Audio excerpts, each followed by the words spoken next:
Now you might be saying, well Speedy, how could it be so bad and still so incredibly fast? And the answer to that is that my setup and luck were so good and I played so poorly at points that you're about to watch me achieve the sub 30 and absolutely screw up the sub 25.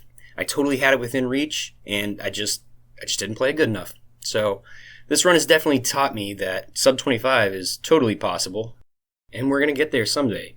Probably pretty soon. Now, I am being a little hard on myself. I absolutely nailed some of the elementary points that Agoork and I have been sharpening for the better part of a year. And I absolutely obliterated Meg and the Avia. It's just that damn squid, man. Alright, enough of my preamble. Let's get into this. So here's our map. It's one I've been working with for a handful of runs now, and I've become pretty familiar with it. You'll see what I mean with a few very well-placed jumps. Anyways, we're going to go straight from the first island off to the Avia, which is our closest boss, and then off to these two islands to get the fuel done while we sleep for the night, and then in the morning we'll go kill Luska and Meg and escape. Sounds so simple, right? Alright, let's get started. So, as with any glitches allowed run, I'll be leaning heavily on the speed walking and swim jumping glitches. For those who don't know what I'm talking about, it will become evidently clear here in a few seconds. Now, as I've said before, I'm happy to share how to do the glitch with anyone who wants to message me. Links are in the description.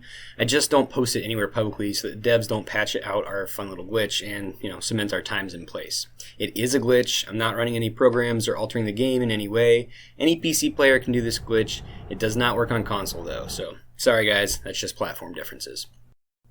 So essentially all that's happening with the speedwalking glitch is a whole bunch of forward commands are being stacked on top of each other, which propels my character forward at incredible speeds. One of the quirks of this is that a sort of artificial momentum is created with my character. You'll see it a couple times in the run where I'm going for something and then I just blow right past it and I gotta turn around and kind of like cancel out my momentum. Now, swim jumping, whenever you're playing normally, if you go to just below the surface of the water and press jump, you'll actually get a few feet out of the water. So, whenever I'm speed walking and I do that, my momentum carries and it shoots me up way high in the air. Now, once that happens, I have no control over the height. It's just whatever momentum my character was carrying at that time, that's how far up in the air I go. So I have no control over the height. I kind of just got to work with it once it happens and try and land really well. But luckily, I don't receive any fall damage because, from my best guess, the game is still registering your character's height at just above the water. Okay, now that we're past that, I'll give you the quick and dirty version of how to win stranded deep. The whole point of the game is to escape these islands, which you do by flying off in an old gnarly plane that you can find on that massive ship you've seen on the horizon a few times now. Alas, it is not that simple though. You have to repair the plane with 3 parts that you inexplicably get from defeating 3 bosses, and you also have to stock the plane with 10 pieces of food, 10 servings of water, and 8 parts of fuel. I'll be using coconut halves for the food and coconut flasks for the water, which are the 2 easiest ways to fulfill those requirements.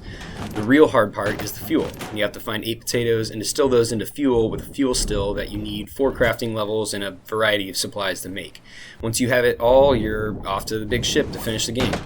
I do a much better job of explaining all this interwoven parts of the crafting and the things that I need to get and making those along the way in my 35-minute run. So if you want to know about all the crap I'm juggling in my head as I do this, that explanation is in the first few minutes of that run, which I'll link in the description. Alright, we are barely 2 minutes into the run, and if you've been paying attention to the video instead of me jabbering, you've probably noticed that I already have 4 jerry cans. Now, that's one of the biggest linchpin items for this game. You absolutely have to have 3 jerry cans to be able to complete this game. And I very rarely find 3, let alone 4, on the first island, especially this quickly. So this is like one of the first points where the RNG is absolutely incredible on this. I don't have to go searching through any more wrecks for jerry cans. That saves me so much time.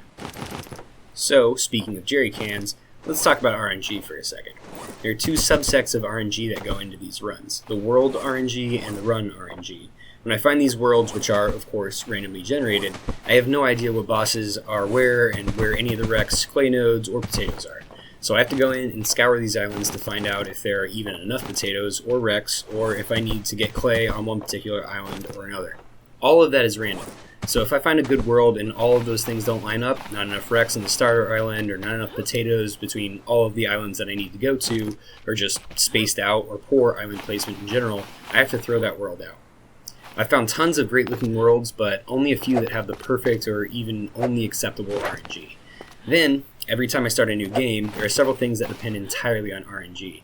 I have to have 3 jerry cans, as I just said, on the first island. Without that, the run is over because I spend too much time going through wrecks. I also need 3 leather, 2 for the pickaxe, and 1 for the refined axe.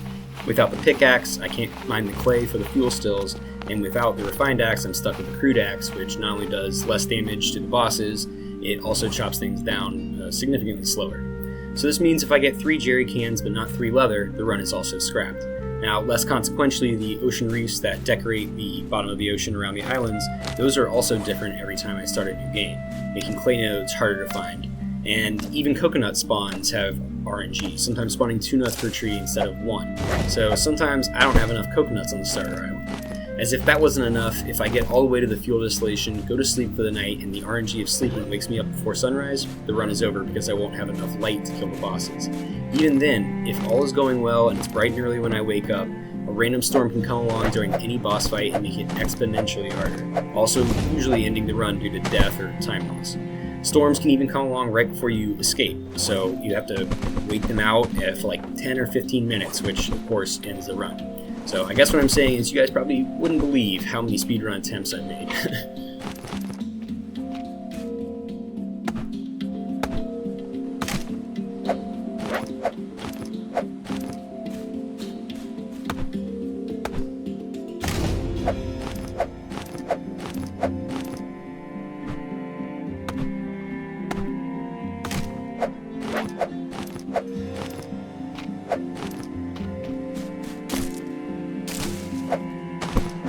So I actually did something slightly different this run that I was trying out for the first time. My normal method would be to collect up 6 crates and go ahead and fill the food and stick crate on this first island, which is why I was talking about coconut spawns in this first island. I got tired of ending runs because I didn't have enough coconuts, and I also got tired of searching through emptying out extra crates rather, just to have those 2 things ready to go. My reasoning is that when I get to the last island in this string, it's also going to be one of these islands with, what are they called, ficus trees on it, and plenty of coconuts. So I shouldn't need those last 2 crates. I will use the gas and gas 2 crates that I empty out to fill those with the food and the sticks. Well, actually, I guess I don't need the sticks, just more spears.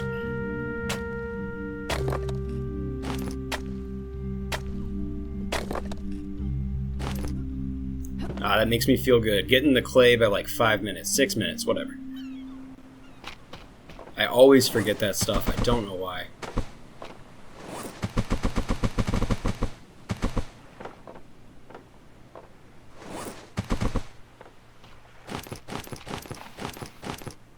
Now the extra space that's in that gas 2 crate, which I didn't have a label maker on this run, so just kind of had to figure out what was in which crate. But the extra space in that is for lashings for those coconut flasks that I'll be making. Someone asked me on my last run if a label maker was required, and I think this proves pretty well that no, it is definitely not required. It just makes things so much easier for me. Alright, here we are at the Abia, and we are just gonna hack them up into sushi. Oh yes, I also added a timer for all the boss kills this time, mostly because of my own curiosity. I just wanted to see how long they took, and yeah, just for gauging how long it takes me on further runs. So I know this is like a baseline for what time I need to get on these boss kills. Well, 2 of them.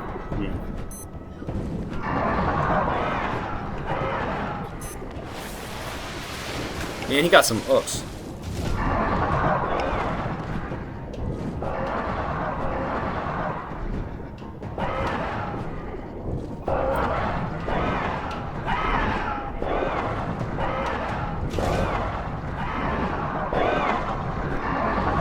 Now this went incredibly smoothly. I usually do not get off this many flawless hits in a row on him. I think I only missed like a handful, which drastically speeds up the time, or drastically decreases the time that it takes me to kill the bosses, obviously.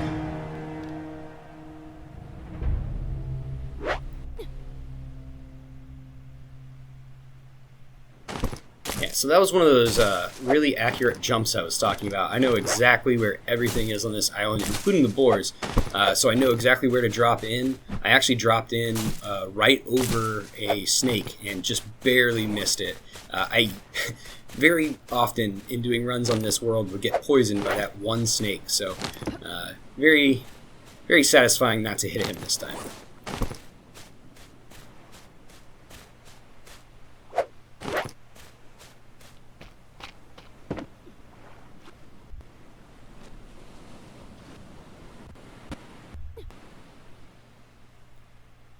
And once again, we're just going to drop right onto a potato.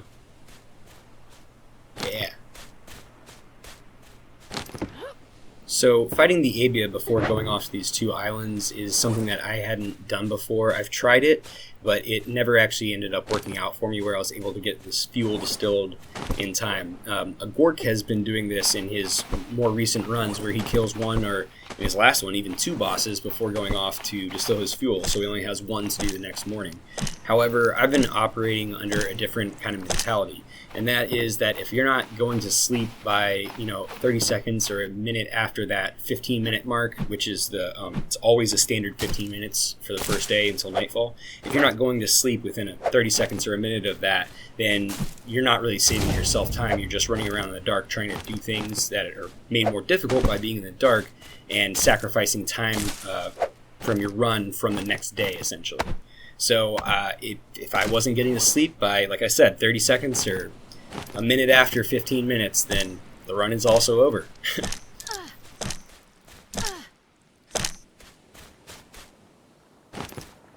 Alright, well, we've gotten rid of these two crabs, so now there's nothing else to hurt us on this island, and we basically have free roam. I'm just getting up the sticks that I'm going to need for these fires, and a couple more lashings for the shelter and fuel stills and coconut flasks, but just, keep in mind that it is barely 10 minutes, and we are already at the final destination of islands that we need to get to on this day. So that is really, really good. I don't think I've ever gotten here so quickly with pretty much everything I need. And yeah, all I need now are 15 coconuts and a handful of sticks for the fuel stills and a couple more spears.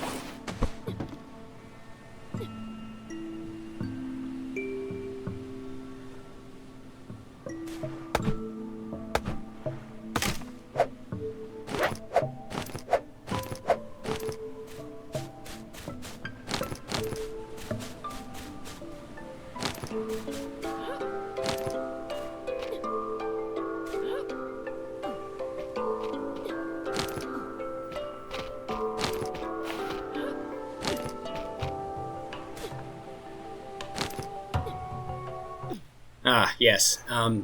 So my girlfriend got home, and I had to go let her in the door, which cost me some time. I went to the door and was like, "I'm speedrunning at a world record pace," and it just ran back to my computer. So, yeah. Could have saved 15 seconds.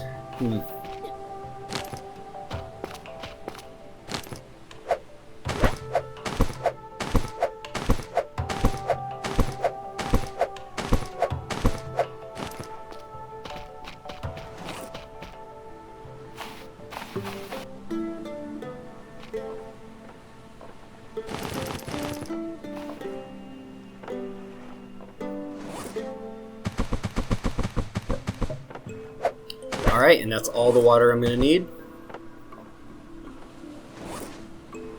Feeling the encroaching time, I decided to not collect up the coconuts that I need for the food. I figured I could do that after I got the fuel started. One of my worries was that I might wake up a little too early, and I don't always scrap the run when that happens. If it's early enough and there's still something that I can do, collect up 5 coconuts and break them in half or something, then I'll go ahead and do that, because time progresses pretty quickly in the game, and it can be a little deceiving how dark it is. Plus, there is a little bit of a trick to killing the Avia while it's still a little dark outside. You actually don't need to be able to see him. It's just scary as hell.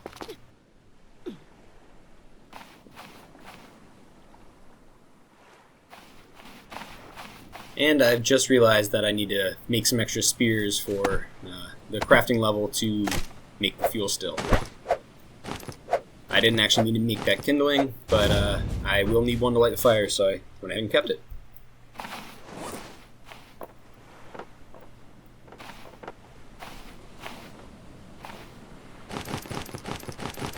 Oh, and that crafting level was the one I needed, so yeah, we're ready to go.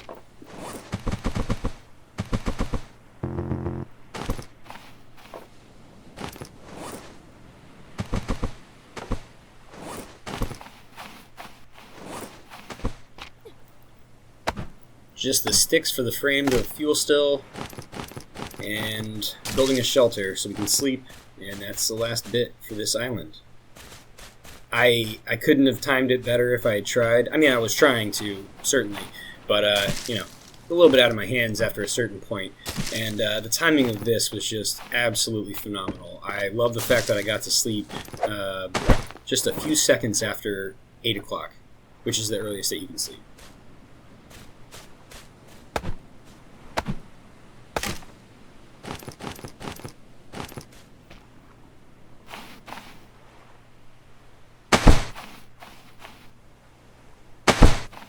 Man, those things are so loud when they get placed.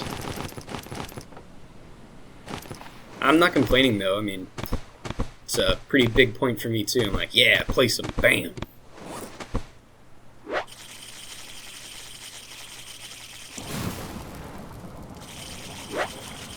Yeah, the little tooltip down there says press number pad 1 and 2. That was my little trick for lighting fires. I don't even do that anymore. I still just use the mouse buttons. But if you're struggling to light fires on hard mode, that would be my suggestion. Go ahead and switch it to like number pad or something else, some other key combo that you don't use, and get your fingers a little bit closer together so you can tap them a bit faster or more accurately, I guess.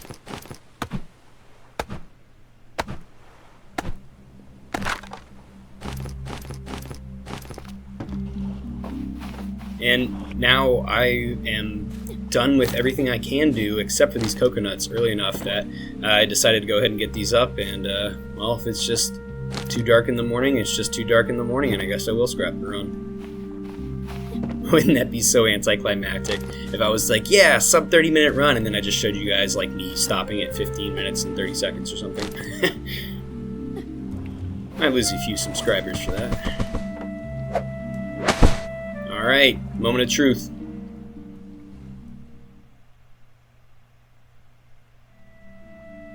And it's so bright outside. I could not have asked for better RNG on sleeping. Like I said, this is just absolutely insane that I got all those jerry cans so early. Sleeping didn't screw me up. I didn't get poisoned or anything. And we're ready to go here, just bright and early. This is where the nerves are starting to set in. I'm freaking out a little bit because it's 16 minutes and all I gotta do is kill 2 bosses and leave. That's crazy.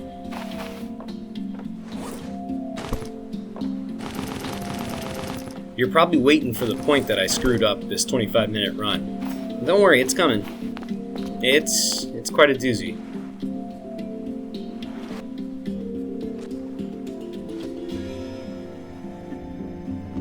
I've found out that sometimes I can go so fast the boss locations don't spawn in, so I've taken to jumping up in the air like that to try and see them and see if they do spawn in or not. Because by now I've probably lost like 2 or 3 runs to blowing past it and then getting lost. Sometimes I'm not even jumping, that's actually the boss location rendering in, so sometimes I just fly up in the air whenever I hit one of those rendering boundaries, whether it's for the boss or an island, and that lets you know that it's up ahead. So I was trying to attack him kind of like up in the water here so I could actually see him. I've gotten pretty confident in my ability to kind of zip past him and make it so he doesn't bite me. And I can't really go under the buoy chain to throw spears up at him because it's a little too dark. On one of the previous runs, I was at almost this exact same time, a little bit later, and it was still too dark to fight him. So I went ahead and went under the buoy chain, and I hit a surprising amount of him without even being able to see him because I'm I've seen him doing that glitch swimming in circles above the buoy chain so many times I was able to gauge the timing of the sphere throws properly. I thought I did that on this run, but I guess I'm wrong. So yeah, here's the point where I screwed up. I chased him off the boss location when he was half health. It's going to take me nearly a full boss fight length of time to get him back to where he was, just because I'm pissed off at myself and not thinking right, and I'm just trying to kill him really, really fast now so I can even get the sub 30, because I just realized that I just screwed up the sub 25. And not only that, he is refusing to spawn back on this boss location, so I have to leave the boss location again and then turn around and come back. And man, I was really hoping he would respawn, because if not, I was going to have to throw this out. And yeah, I don't know when I'm going to get this good at RNG again. It's pretty rare. Luckily, he's back, and I'm mad. I'm real mad.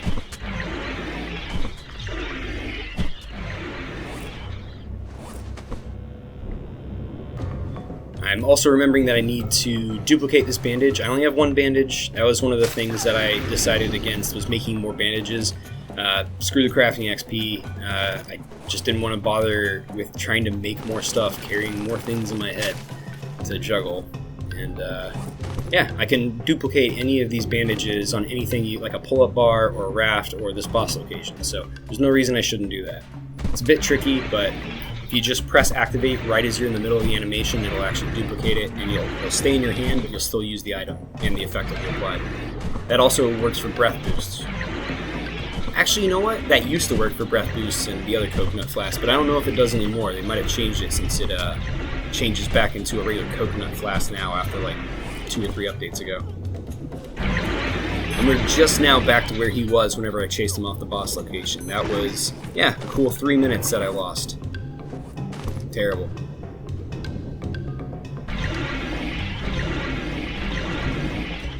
And now I'm being very, very careful not to chase him off again.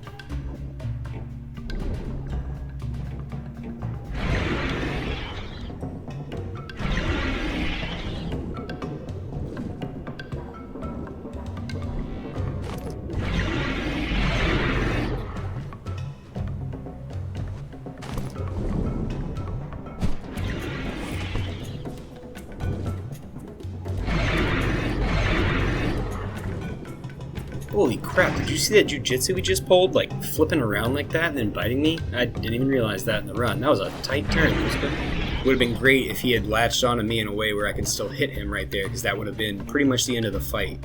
But, alas, I did not.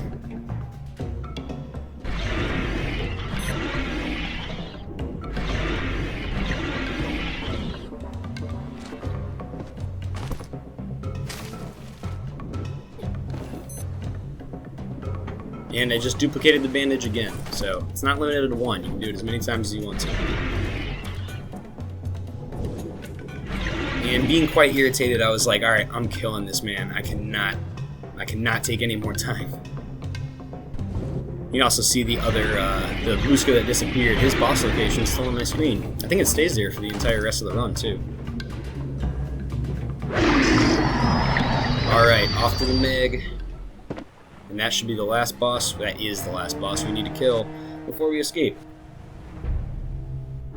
See, that right there was a rendering boundary I hit, and it just kind of bumped me up in the air. I think that I'm going so fast that my character is not actually able to go forward through it. It just hits a wall and kind of walks upward.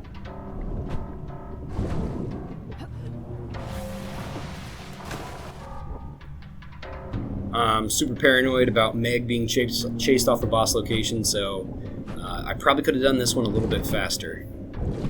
And I certainly needed to at this point.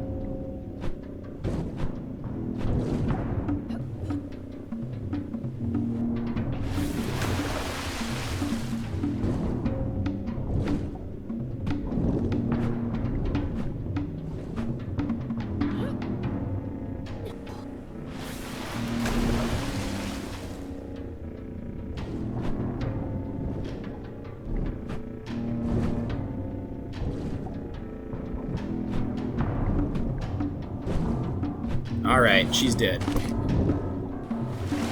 So we just gotta go escape.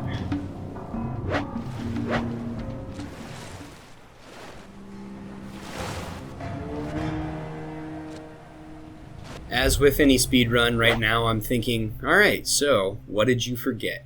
Did you miss a coconut? Did you not make enough flasks? Did you leave your fuel back on the island that you just left to go kill Luska from? What did you forget? Because, as I've said in pretty much every speedrun, I just can't believe I'm here at this time.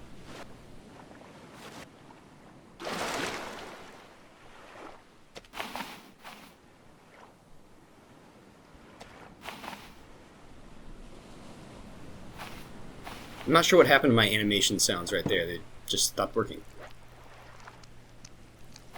Hi, Noah. Alright, the ramp just rendered in, so we can go up to the top. I probably could have saved a second or two not doing that and instead crafting my plane parts, but yeah, just here so incredibly fast, even with that screw up.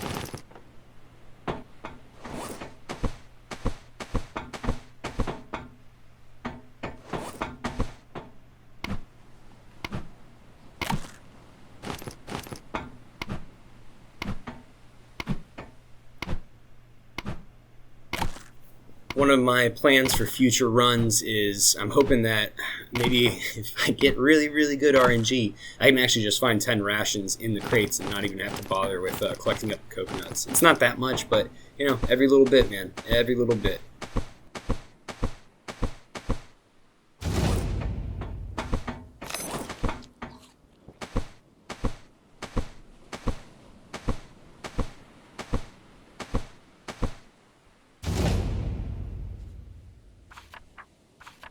I'm just covering all my bases at this point because I don't know if it'll actually let you escape if you're starving or you're like entirely dehydrated. So I just wanted to make sure that wasn't going to be the case and even slow me down for half a second.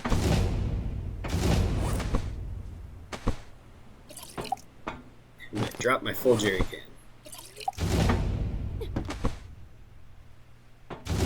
That's it. We're ready to go. We can go on home.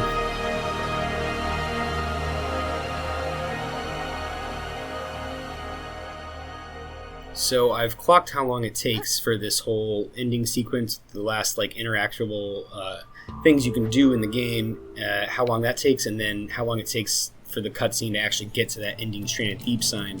And it's just about 3 minutes, maybe like 3 minutes and 10 seconds. So seeing that 25-minute mark go by right there, that just irks me so bad, because if I had been 3 minutes earlier, I would have made it. Speaking of which, going forward with speedruns, the rules are being changed on speedrun.com, and our ending timer is now ending with the launch plane button that you'll see here in a few seconds. As most other speedrun communities, they end their speedruns on the last interactable action, so that's what we'll be doing going forward.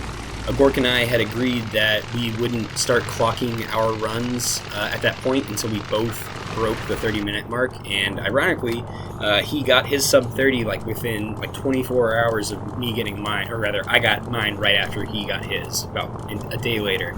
So, yeah, this will probably be clocked at just about 27 minutes on the site, but I wanted to make sure that I got this to sub 30 at the place that we're marking it now, just so no one's saying, oh, you cheated and you just cut the time down artificially or something like that.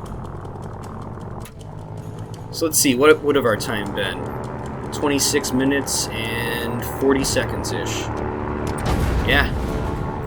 Man, if I hadn't screwed up that Luska.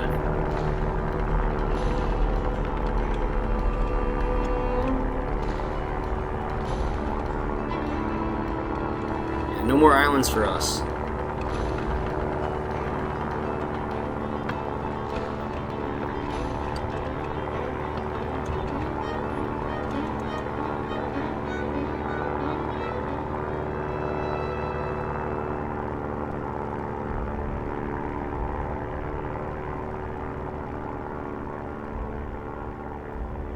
Now all we have to do is ruin our own lives by crashing our plane into our own plane.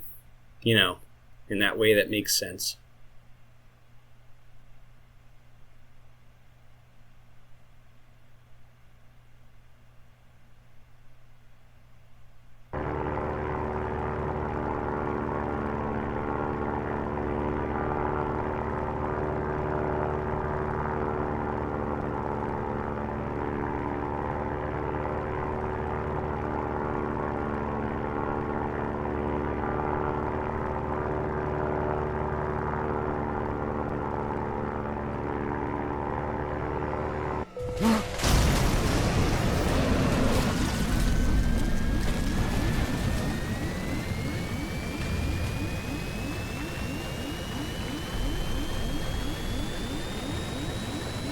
You know, at first I thought this guy was just being really calm, but I'd probably be gripping the hell out of my seat too if I was in this situation. 28 minutes and 24 seconds. Thank you for watching, guys. If you're as mad as I am that I didn't get that 25-minute time, you should probably subscribe because I will be coming back with that one. Also, like the video if you enjoyed this.